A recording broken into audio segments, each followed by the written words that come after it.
22 people killed and 59 injured in a suicide bomb attack at Manchester Arena, the worst incident, say police, the city has ever faced.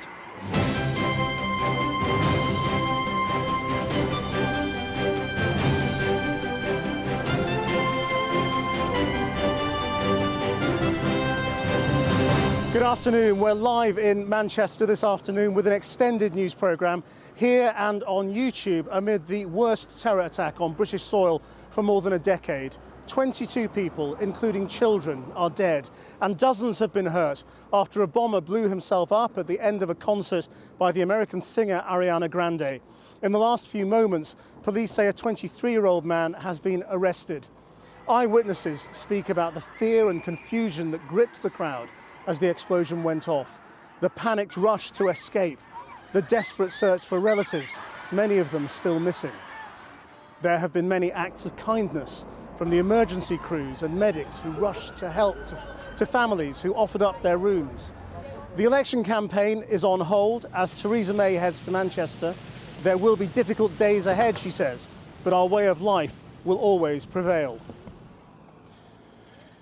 It is almost beyond comprehension, a suicide attack aimed at causing maximum carnage to young fans, to children at a pop concert here last night.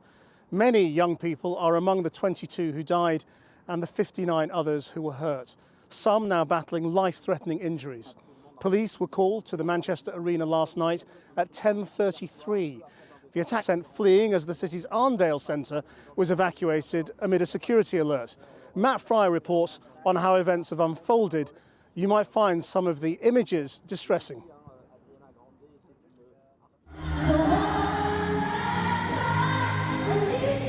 Ariana Grande on stage in front of 21,000 people, mostly teenagers and children. At 10:30, concert over, a dashcam records a distant thud. The same thud inside the arena. Oh my God. What's going on? What just happened? First confusion, then panic. Oh my God! What's going on?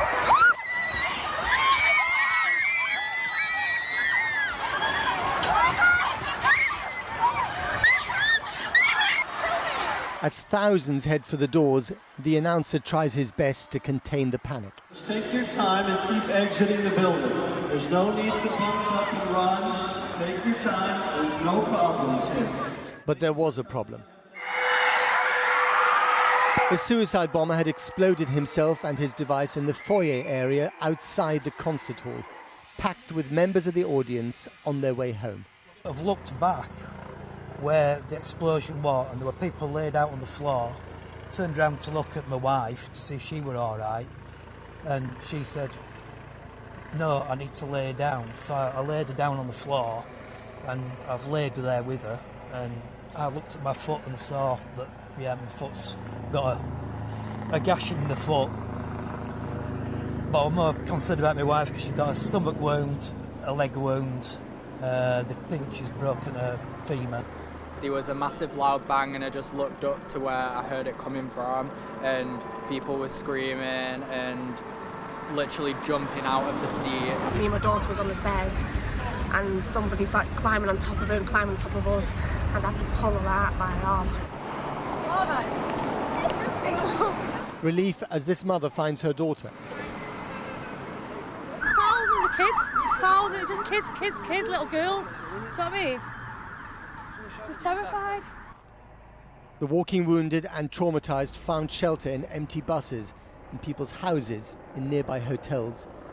The community immediately, almost instinctively, rallied to help.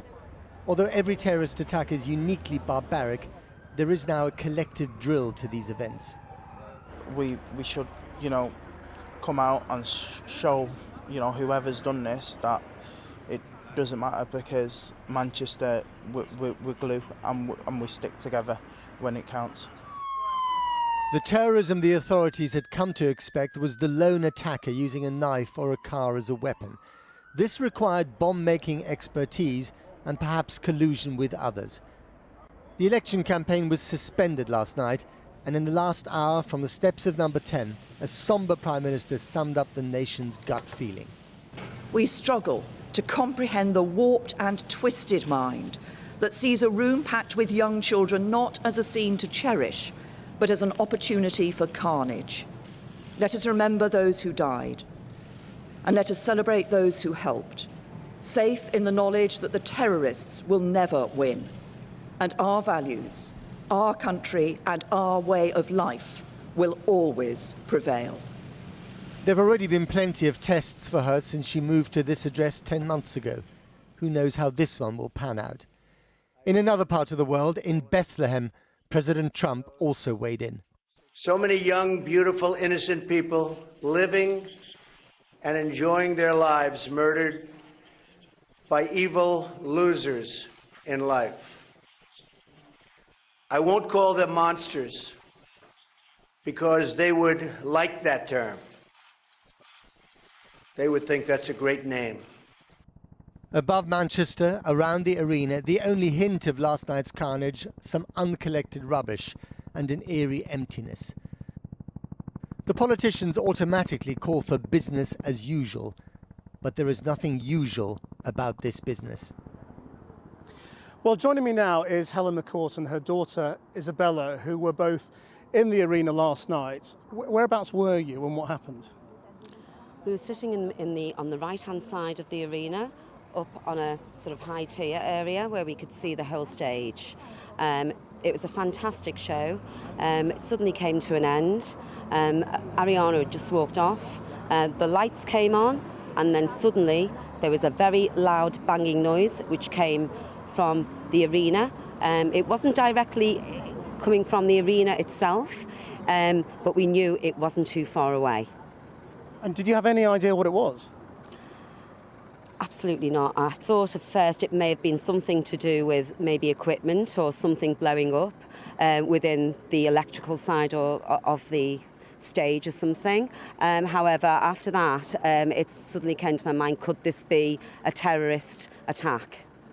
And then you started to see panic setting in. People started to leave the arena, and even then I looked behind and people were starting to panic. You could see people actually climbing over chairs to actually get to the doors at the back to get out of the arena. So people already knew there was something not quite right. Isabella, did you have any idea what was going on? Not at all, no. It was all just a big blur at the time. It must have been very frightening. It was, yeah. Extremely. So how did you get out? Well, when we got out into the actual main corridor, that was when really panic struck. There were absolutely hundreds and hundreds of young people running in despair, running to get out, crying, screaming. Some women were lifting children over their shoulders. Others were wheeling wheelchairs to get out as desperately as they possibly can. There was a door, and there was a side entrance, which was about maybe 600 metres away from where we came out, which we managed to get out. But that sort of 5 or 10 minutes seemed like an hour. It was such a terrible experience of panic, despair, upset, and not really knowing what was going on. Now, you live a little bit outside Manchester. I mean, why are you still here? Were you unable to get away? Yes, my car was actually parked in the MEN Arena car park at the time, so we can't actually get access to our cars until tomorrow. So obviously when I could see what was going on with all the ambulances arriving and everything, what was going on with all the police, and I knew we weren't going to get home you spent tonight. The night here? We did. We stayed in a hotel. How are you feeling, Isabel? Well, I'm feeling a little bit better now, but it's still really heartbreaking to know that people have been dealing with people going missing, and it's all very distressing. And well, look, stay with us for a moment, if you will, because there is a helpline number which is on the screen. Viewers on Channel 4 are going to leave us now, but we're going to carry on YouTube with our coverage for the next half hour. And if you're still with us, I'm with Helen McCourt and Isabella. I'm sorry that I had to just interrupt you there, just to let viewers switch. But this is going to take a long time to process, isn't it? Definitely. Absolutely. I think, to be honest, I think from a child's point of view, my daughter it being her first experience of a concert, I think they really need to up security to make younger people feel more confident in going to these type of events. Did anyone check your bags? They did. It was. I wouldn't say it was a thorough check. I think they need to put something in place, something like what they have in the airports. And I think that will make the young people feel a lot more confident and comfortable attending events like this. So there weren't metal detectors or anything like that? No, you were just nothing. walking in and people were having a look at what you were carrying? It was a general look at your ticket and let's have a look in your bag. And it was just literally a glance. Well, look, thank you so much for telling us what happened. And, you know, I hope you get home and get some rest and feel better. Thank you Because it's been a big shock. Well done, Isabella. Thank you very much. Thank you. Right, well, let's go to find out now what's happening to those victims who are being treated in the 6 hospitals across the Greater Manchester area. Medical staff rushed to offer their services as soon as the news became clear. Our Health and Social Affairs correspondent, Victoria MacDonald, is at the Manchester Royal Infirmary. Victoria, what's the latest there? Well, yes, Krishnan, and actually there are now 8 hospitals have been confirmed who took 59 casualties. Behind me at the Royal Infirmary there were 9. Around the corner at the Children's Hospital, 12 casualties, which gives you again a feeling for just how young many of these victims were. And as we've heard from Downing Street earlier, many of them have life-threatening conditions. Stepping Hill Hospital has confirmed that they 3 had surgery throughout the night. Now, a major incident alert was called last night. The NHS is well rehearsed in these incidents, but today we've just had a statement from the North West Ambulance Service. They sent 60 ambulances to the scene. They said no matter how much you train the staff for such incidents like this, nothing can prepare you for the shock and sadness. Now, the major incident here was lifted at about 6:30 this morning. I spoke to somebody who'd been working right through the night. They've gone off shift now. They will be back this afternoon. And that really is a running theme right through this. The sheer kindness and willingness of people wanting to help. All those who rushed to help, the ambulance service, the paramedics, the surgeons, all the people who came into the hospitals. One volunteer here told me they'd been inundated, and at about 6 o'clock this morning somebody turned up with pizza, another one with trays of cakes.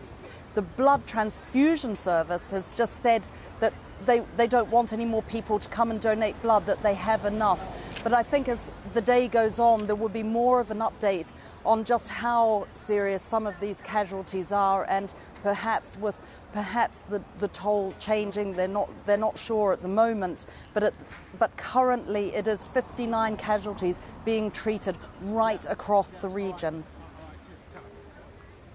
Victoria MacDonald at Manchester Royal Infirmary. Well, all campaigning in the general election has been suspended. Theresa May is heading here to Manchester after giving a statement outside Number 10, and our political editor Gary Gibbon is in Downing Street. Gary?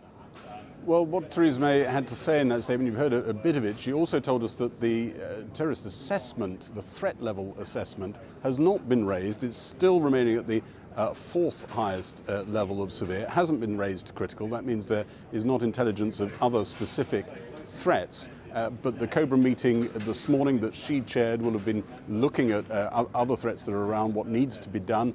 And she's going to have another meeting when she gets back from Manchester. She set off there about an hour ago.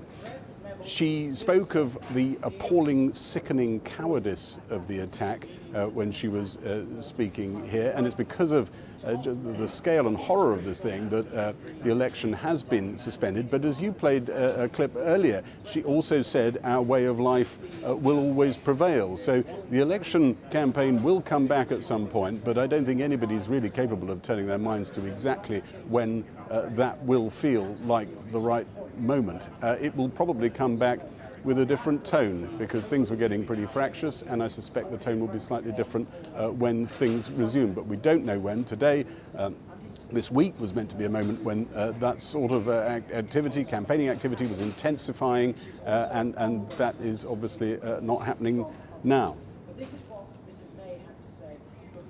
Gary Gibbon, thank you for now. Well, joining me here in Manchester is the Labour parliamentary candidate for Manchester Central, Lucy Powell. She was the MP for this constituency, and Manchester Arena is in the constituency. And I mean, you must be feeling dreadful.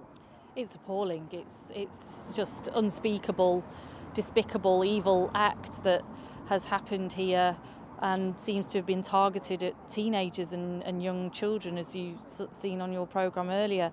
And, you know, I'm due here myself and my daughter in a few weeks' time to see a concert, and that's the kind of people that would have been here, you know, families that bought these tickets months ago, maybe for Christmas, and this was a big night out they've been looking forward to for many, many months, and to end in such horror and loss of life, and my heart just goes out to those families. It really does. That is the most shocking thing about this, isn't it? That who was inside, and this, you know, most soft of soft targets. Every time there is an attack, you wonder how more depraved the targeting can be.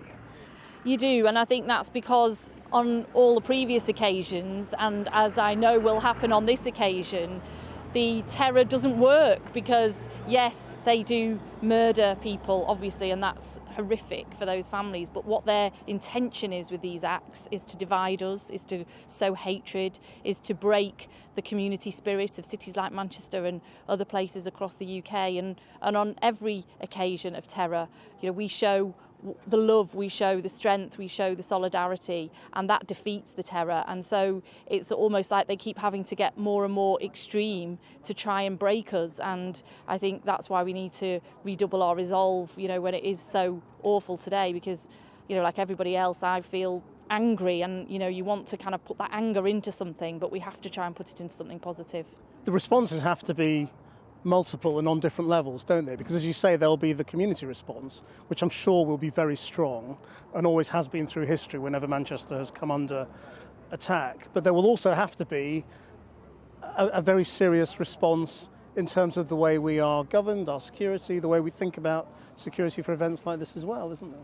Absolutely, and we always have to look at lessons learned and whether more can be done. You know, we also have to keep in mind that our security services do an immense job in keeping us safe all of the rest of the time, and that these terrorists only have to slip through the net, you know, once to cause this kind of action, whereas we have to be right all the time in order to prevent it. So we have to learn those lessons, but what we can't do is to let these sort of acts change the way we live our lives. I will be coming to the concert here in a few weeks' time with my daughter. I will be carrying on my life, and other people have to do that. We have to show that life carries on, albeit that we grieve and we join hands and we share that sorrow. Tell us about your city, because I mean, a lot of people won't know the extent of community relations here, the extent to which it's integrated. There have been long-standing immigrant communities here, you know, right very close to here, haven't there? Absolutely. My constituency is made up of all sorts of communities. You know, my family came here decades ago from Ireland, and since then we've seen, you know, people coming from all over the world, Afro-Caribbeans, Somalis, those from Asia, Pakistan, right across the Commonwealth and the rest of the world. And we've always been a city that has celebrated that diversity, that has come together. And I think we saw that last night, didn't we? People from all sorts of different faiths, different ethnic backgrounds, different backgrounds coming together here to offer support, lifts, you know, sanctuary, shelter, food and drink. Everyone came together, and that is the sort of city that we have here, and that spirit will not be broken by this event. Lucy Powell, thank you very much indeed for joining us. Well, if you are just joining us on YouTube, I'm actually just going to invite our correspondent Kieran Jenkins to come in and join me at this live position as well. The headlines remain that 22 young people have been killed in this attack last night, and 59 are injured. The police have said children are amongst the dead, but we're still waiting for names and identities. And they haven't said more about the attacker other than the fact that they believe it was a suicide attack and that he was killed during it. Well, Kieran Jenkins was here through the night. I mean, what did you find when you got here? Well, as we arrived here last night, people were still emerging from the area around the arena. They were dazed, they were shaken, and they were scarcely able to comprehend what they just experienced. And I say people, what was really striking about it was that these were young people. Some of them were children, and some of them were alone. They were still looking for their parents. And they would tell you tales of absolute horror, and what really brought it home for me was how they described, just before this incredible explosion, a sea of pink balloons were released into the auditorium, and they were clutching them as this explosion went off. And then, of course, they all made for any exit they could in a scene of absolute pandemonium. And outside, as people are telling us this, we're seeing parents sprinting in the opposite direction towards the police cordon, their faces stricken with fear, pleading with information about their children who are missing. And of course, some children are still missing this afternoon. Then we went to the Royal Infirmary, the hospital, one of the nearest hospitals to us here, and we found a lot of families going around asking were their loved ones there. And unfortunately, some people were told that they'd passed away. And I'll never forget the image of an 8 or 9-year-old girl who was in the back of a car being driven away by her family, and her face was just swollen with tears. And in that hospital there's a special children's paediatric unit. And one of the most striking things for me was seeing the steady stream of ambulances pulling up to this paediatric A&E throughout the night, delivering children there who are still being treated this afternoon. And so as people woke up this morning, they had horrendous tales. Some of them had tales of incredible heroism, and people talked about unity. But I think before that, people are still just trying to compute exactly what they saw and also all that they lost. I think we have some clips of the people you spoke to. Let's see if we can go to them now. Tell us what you saw. We just seen the big explosion come out the door, and then we just seen the doors fly off, and then next thing I seen a little girl run out with blood on her, and then we just ran out then because the big announcement come on, and they ran out. What did you see? We didn't see anything, we just heard the explosion, and as soon as we heard it, everyone just started running, and it was a stampede. She got knocked over, I had to pick her up, and then we just had to get out. We were still in the arena at the time, just coming out. And then we saw people coming out to the station, covered in blood, people being carried out, people on the floor. And it was just... What sort of injuries did you see? Just a lot of blood. I was trying to get these two away, so I didn't hang around to see anything. And Kieran is still with me. I mean, a lot of people have been talking about the kindness of strangers that has been shown in these hours, and it's still only, well, just a bit more than 12 hours since this happened. There were people who gave up their homes to strangers, welcomed them in, somewhere to stay, somewhere to have a cup of tea. There were people who gave up their hotel rooms to strangers. There were hotel rooms who opened their lobbies so that people who had nowhere else to go could sleep there for the night. There were taxi drivers who turned off the meter and took people home, some of them incredible distances where they needed to go. And I think one of the most poignant things for me was a woman who described how in that moment of absolute fear, when she is running for her own life, she saw a girl who was frozen with fear and couldn't move, and they dragged her out of the building along with them. And I think that's the sort of sacrifice that people are talking about today. Thanks, Kieran. Well, around 21,000 people were thought to have been at the concert when the explosion happened, many of them teenage girls and their parents. In the last few minutes, the first victim of the attack has been named as Georgina Callender, a student at Runshaw College in Leyland. They spoke of their enormous sadness. Many people have taken to social media, not just to help trace the missing, but to talk about what happened, as Porrick O'Brien reports. This was a new sort of terrorism, directed at the YouTubers, the Instagrammers, the teenagers. It was a new sort of cowardice, targeting the Nickelodeon generation, targeting children. And they responded to the attack on the platforms they've grown up with, confusion and grief, with hashtags and emojis. Till as old as time. The atrocity took place in the foyer of an Ariana Grande concert.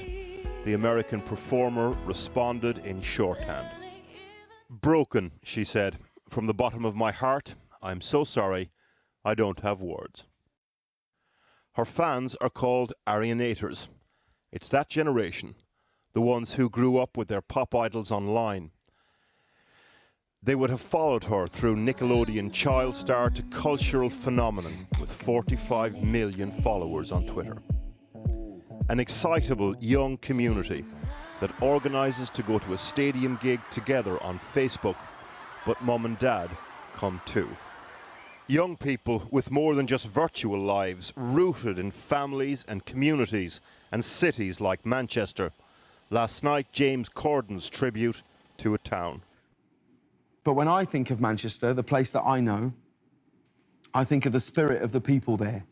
And I'm telling you, a more tight-knit group of people you will be hard-pressed to find. We'll all go to bed, holding our little ones even tighter this evening. The clip went viral for a generation with a new, darker story to share. Well, in the last few moments, the Queen has just given a statement expressing her deepest sympathy to all those affected, adding that the whole nation has been shocked by the deaths and the injury.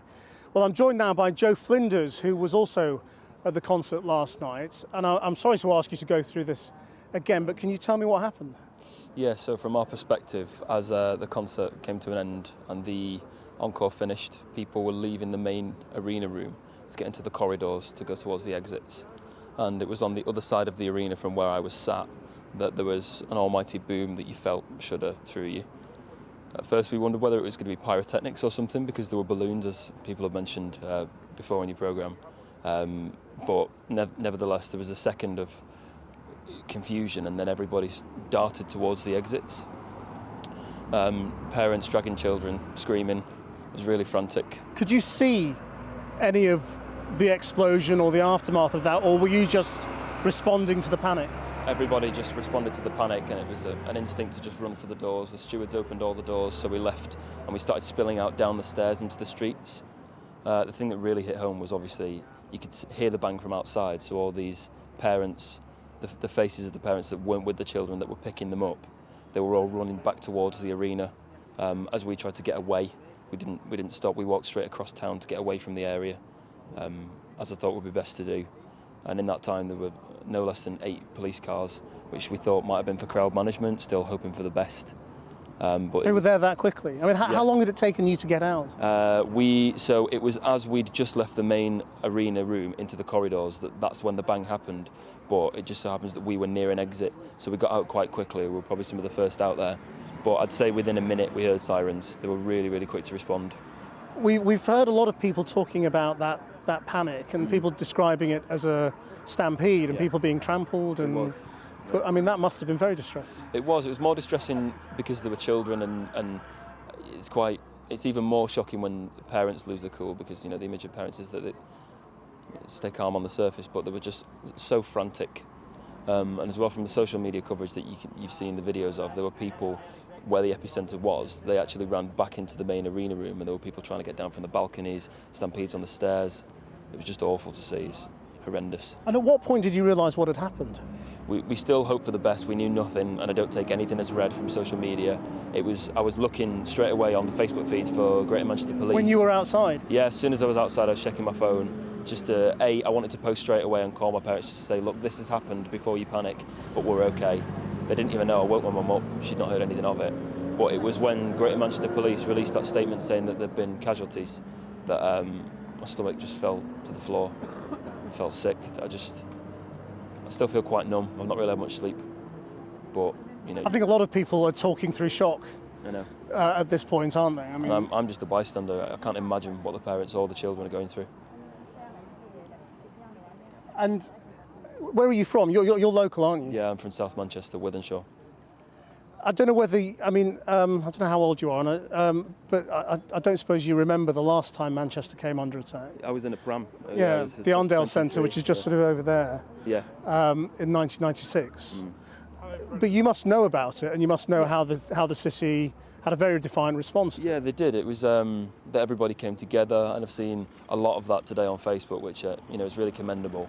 I went to work this morning because I was no use to anybody sat at home, and I felt, to deal with it, I needed to not be sat still, because that's just how I wanted to cope with it. But seeing how everybody was coming together on Facebook, and there's a blood donation bank set up on Market Street, Premier Inn and taxi companies are giving free lifts and free accommodation, and it's like a lost child centre, so it's really great, the response. It's an awful thing to have to do, but I feel like it's the best response we could have hoped for. Well, thank you very much indeed for coming over and telling us your experience of what happened, Joe. Thanks very much indeed, and get some rest.